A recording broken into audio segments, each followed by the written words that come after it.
कानपुर का एक और कैश लॉक निकलकर सामने आया। कल मैंने आपको तस्वीरें दिखाई थी, आज रियल तस्वीरें आ गई। ये देख रहे हैं, फुल स्क्रीन लीजिए जरा। ये नोट के बंडल जो आप देख रहे हैं, ये कानपुर से निकले। देखिए, कल मैंने आपको दिखाया था कुछ करोड़, अब बताया गया 25 करोड़ रुपए। देखिए जरा, टेबल पर जो बंडल आप देख रहे हैं, ये कानपुर में जो कैश निकला है उसकी एक खेप भर है। अगली तस्वीर दिखा रहा हूं, ये देखिए, ये आप देख रहे हैं, मैंने कल दिखाया था। कल सिर्फ बैग ने जरा सा मुंह दिखाया था नोटों का, आज बंडल के बंडल आपको दिखा दिया। अगली तस्वीर दिखाई।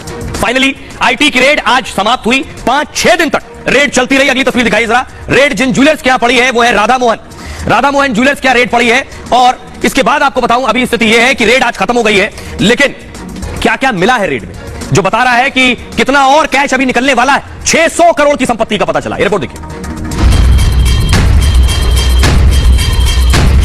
आखिर कानपुर में कितने कैश लॉक हैं? दिसंबर 2021 में इत्र कारोबारियों के यहां मिली नोटों की गड्डियों की तस्वीर लोगों को अभी भी याद है। एक बार फिर नोटों की इतनी गड्डियां कानपुर में मिली हैं कि आयकर विभाग के अधिकारियों को इन नोटों को रखने की जगह नहीं मिल रही थी।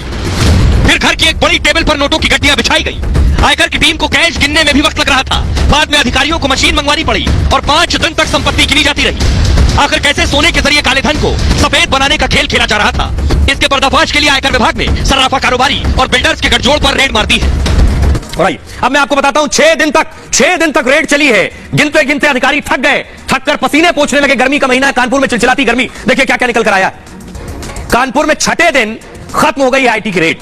ये इत्र की बोतल भी है, इसलिए लगाई गई, आपको याद है, इत्र वाले भी कानपुर में ही थे।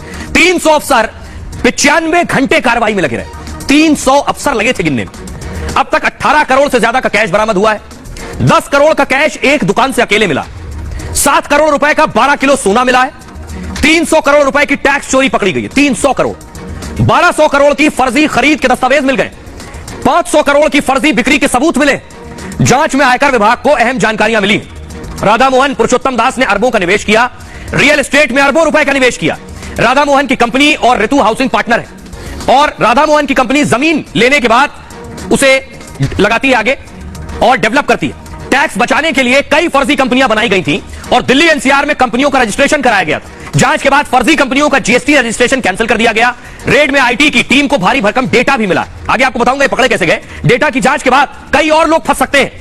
रडार पर कई बड़े पूंजीपति और कारोबारी भी हैं, देश भर में फैले हैं कारोबारियों के तार, बताया जा रहा है। हमारे सहयोगी गौरव, पिछले 6 दिन से अंदर रेड हो रही थी, गौरव बाहर थे। जरा गौरव की रिपोर्ट देखिए। राधा मोहन पुरुषोत्तम दास ज्वेलर्स पे लगातार चल रही रेड आज 6वें दिन समाप्त हुई। आपको बता दें, इस पूरी रेड में अब तक 300 करोड़ की जो टैक्स की चोरी है वो सामने आई है। वहीं तकरीबन 1200 करोड़ की जो बोगस फर्म थी जिसमें परचेज दिखाई गई थी, वहीं तकरीबन 500 करोड़ की जो बोगस सेल परचेजेस थी वो दिखाई गई थी। इस पूरे मामले में अब तक 26 करोड़ रुपए की जो कैश है और जो सोना है वो बरामद किया था। इस पूरे प्रकरण में कानपुर के कई उद्योगपतियों के भी नाम सामने आए, जिसमें से रिचा हाउसिंग जो प्राइवेट लिमिटेड है उसका भी नाम सामने आया है। अब मैं आपको बताने जा रहा हूं कि ये कानपुर वाले करोड़पति पकड़े कैसे गए। एआई का नाम सुना है आपने? एआई मतलब आर्टिफिशियल इंटेलिजेंस। अब आपको बताते हैं आर्टिफिशियल इंटेलिजेंस क्या होती है। ये हेरफेर में लगे थे, इन्हें लग रहा था पकड़ा नहीं जाऊंगा, लेकिन अब दुनिया कहां से कहां चली गई है, वो पुराना वाला दौर चला गया। देख रहे हैं आर्टिफिशियल इंटेलिजेंस क्या होता है। रेड से पहले आईटी टीम ने बहुत तैयारी की इनकम टैक्स विभाग ने। 6 महीने से व्यापारियों के खरीद बिक्री पर बारीक नजर थी। कौन क्या खरीद रहा है, क्या बेच रहा है, सर्राफा व्यापारी कितना सोना किसको बेच रहे हैं, कितना पैसा किस रियल एस्टेट कंपनी में लगा रहे हैं, हर चीज की पूरी डिटेल जानकारी जुटाई गई। रेड में पहली बार आर्टिफिशियल इंटेलिजेंस का इस्तेमाल किया गया। एआई बहुत तेजी से डेटा को सर्च करता है। एआई के जरिए हर बड़े लेन देन पर नजर थी। यही काम पहले कागज और कंप्यूटर पर किया जाता था, उसमें हर लेन देन पर नजर रखना आसान नहीं होता था। अब वक्त बदल गया, एआई की मदद से पुराना डेटा आसानी से मिल जाता है। एक क्लिक किया आपने, एक एंटर किया और सारा डेटा सामने। पैन नंबर डालते ही लेन देन का ब्यौरा, कहीं आपने खरीदारी की हो देश दुनिया के किसी कोने में, सब कुछ सामने। कुछ व्यापारियों ने 1 साल में रियल एस्टेट में ज्यादा निवेश किया। जानकारी के बाद एआई के जरिए लेन देन पर नजर रखी गई। डिटेल सामने आने के बाद आईटी टीम ने रेड मारी, और जब रेड मारी तो फिर पैसा ही पैसा निकलकर सामने आया और बड़े बड़े सर्राफा व्यापारियों पर अब नकेल कस गई है। खबरों में आगे बढ़